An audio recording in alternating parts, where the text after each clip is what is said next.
Hey there, welcome back to another video. Today I am doing a 51,000 mile to the dot review on the 2024 Mitsubishi Mirage.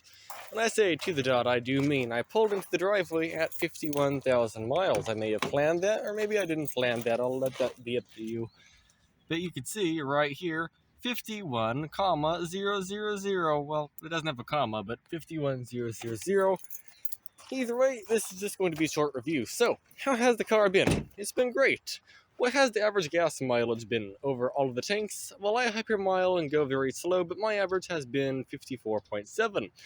Issues. What kind of issues have I had throughout the 51,000 miles? Two, actually. So, issue number one was around the 30,000 mile mark to a dot. The light inside here, the light bulb, died, and that was fixed under warranty, but even if it wasn't fixed under warranty, it would have actually been pretty easy to replace it. All I'd have to do is pop this cover off, take a 10mm, I think it's 10mm, maybe it's 12mm, I don't know, take a bolt out of here, and then there is a bolt behind this panel right here you also take out, and then a couple clips and this whole thing comes out. Have to take the shift knob off, but either way, it's pretty easy to replace that bulb, so that's actually not a bad job. But I had it replaced under warranty because why not? It's covered under warranty. Either way, besides that, the driver's side window has stopped working, kind of, but I fixed it. So what happened was the window basically just started making a farting noise. I have a video of it. I might play it over this video so you can hear it.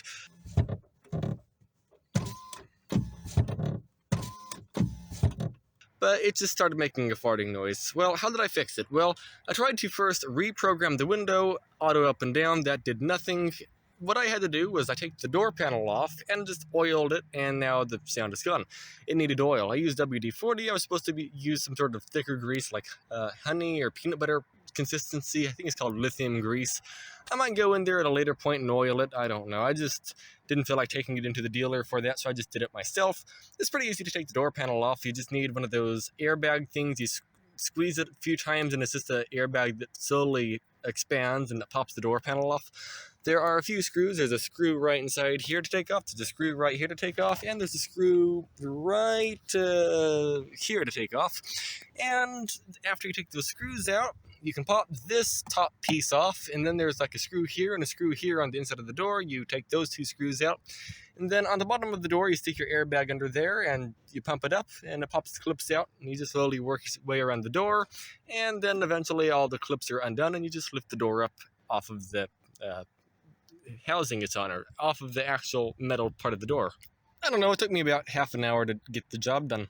I am still on the first set of tires. I had about 3.5 to 4 seconds left, right around there, about 30,000 miles ago at this point. When I had 20,000 miles on the car, the tires were about as worn out as they are right now. I might have lost a little bit of tread. They're still kind of bald, but not fully bald. It still has legal tread left, so I'm just keeping it.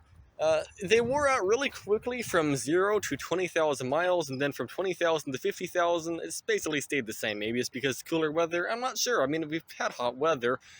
It's been up to 113 degrees, but yeah, it still treads just fine. Also, I have made some marks in the headliner since the last review, but I went over and got rid of the marks in the headliner. How I did that was I got some hand sanitizer, and I'm not kidding, hand sanitizer removed the marks.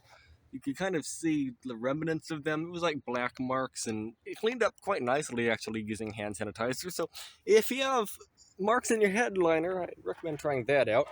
Of course, all of this is all scratched up, but if I wanted to, I could replace all of these plastic parts with like junkyard ones and make it look nice, but I don't really see a reason to, because I kind of just want to use the car as a car, and if it gets scratched up on the inside, so be it. And if I want it to look nice ever, I can always just go and replace these panels, and it would look like brand new again, but I can't be bothered because I'd make them like messed up again anyway, so I'll just keep these panels messed up how they are. One mildly concerning thing, well, not concerning, but annoying, was this door panel here and that one and all the other ones. They get scratches really easy, specifically in this part right here, on the base model I should add. Like you can see there's a scratch in it right there, and I just do that, and now there's a new scratch in it. That was barely rubbing to get that scratch with my fingernail. Some higher end models have like cloth here, they don't get scratched, but the base model on mine does have that. Some models have like piano plastic and they don't get scratches, but again, this one does. And also in hot weather, it gets a lot softer and gets kind of sticky. When it was 113 degrees outside, I wiped it with a microfiber cloth and I was literally getting melted plastic off onto the microfiber cloth. So that's not good at all right there.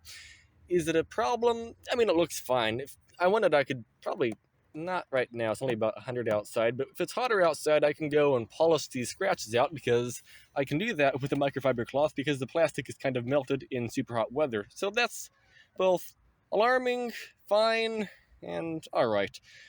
Again, I could just replace this top trim piece.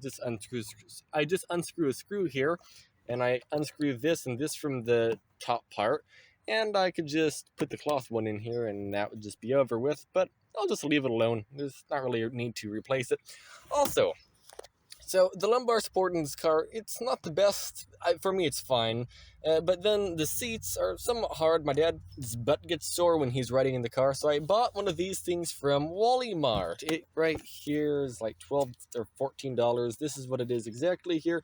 Better Home and Garden brown memory foam chair pad or something, and it's like memory foam, and it's very cozy, not cozy, cushiony, and it's actually quite comfortable to use. And I ended up using it a lot more. I thought, oh, it'll just sit in the passenger seat whenever he rides in here, he'll use it, but I ended up using it almost all the time. But if he's in here, he uses it. But if you have a car with hard seats, try out this. It's like $10 or $12 or something, and it makes it a lot more comfortable. It's like squishiny, and it doesn't raise you up that much either because it's like soft. So that's kind of a bonus, I'd say. Even if it did raise you up more, you could always lower the seat more if your seat's not already all the way down. The air conditioner has had no issues. It's been working perfectly fine. Auto mode I don't really care for too much, but it works. It does make the car slower. In super hot weather, like 113 degrees outside, it does struggle quite a bit. What happens is I can have it set to 80 degrees. It's blowing super cold air out, 61 degrees. Okay, that's not super cold, but I have it on recirculate on the coldest temperature, maximum fan speed, 61 degree air, it blows out. That's fine, but then I adjust the fans. I adjust the temperature from 80 to 61, and it doesn't cool the car down anymore. It's just because it's completely maxed out when it's that hot outside. There's not really much you can do. It's already blowing as much cold air as it can. I'd say if you want the car to be like 70 degrees, about 100 degrees outside is maximum, but I mean, I was still comfortable in the car when it was 113 degrees outside or 120 degrees outside, so if you want it to be cold in the car, maybe stick to a colder climate, but I'd say the air conditioner works just fine. It doesn't work as good as the Ford Maverick's air conditioning, but it still works, again, just fine. It's a lot better than no air conditioning. Oh yeah, one of the wipers I had to replace. I think it was this wiper right here. It was falling apart, so I went over and bought a new wiper, and the new wiper is on, and the wiper works a little bit better now. But then this other wiper, I probably should have bought both at the same time. This other wiper, where was it? Yeah, it's starting to fall apart right here too. I blame it on the California sun because I live in a desert. Well, it's not a desert, it's more of a savanna, not savanna. It's like an arid, somewhat dry, hot climate. It's like 99 to 100 degrees Fahrenheit on average here. But overall, it is pretty hard on the rubbers and plastics on any car, including this one, including that, including a Rolls Royce.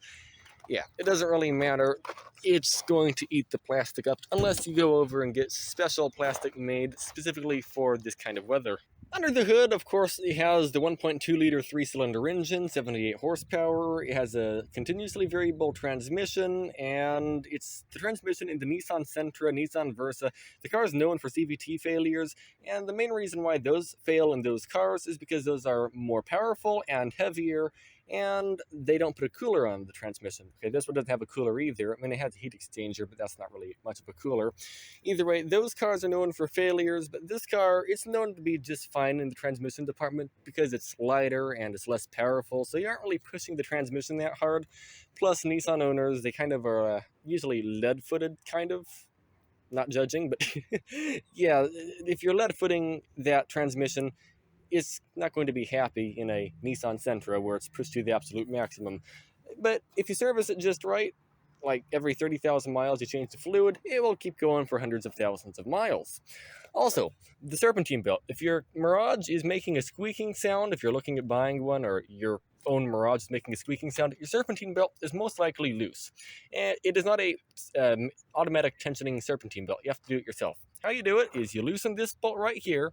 There's a bolt on the bottom of the alternator somewhere down there. You don't need to loosen it, but you probably should. And then you can turn this bolt here to the right to tighten it, or to the left to loosen it. And that's about it. By the way, tip, if you're changing the serpentine belt, make sure to put every pulley on except, I think this is the water pump down here, this one right here. Put every pulley on except that one, and put that one on last. The reason why is you can slide it over that, and it's a lot easier than trying to like put the serpentine belt over the alternator, because that's a lot harder.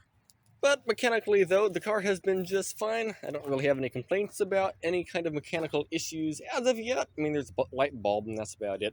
Oh, and the window regulator was making a squeaking sound and needed oil, but yeah, I don't really know if I can really count that. It's not broken. It was just making a noise, and it bugged me, and my OCD took over, and I made it not squeak anymore. But yeah, that's it for this review. I don't really have much more to give you. The car has been great. Would I get it again? Yes, I would. Either way, yeah, thanks for watching, and have a great day.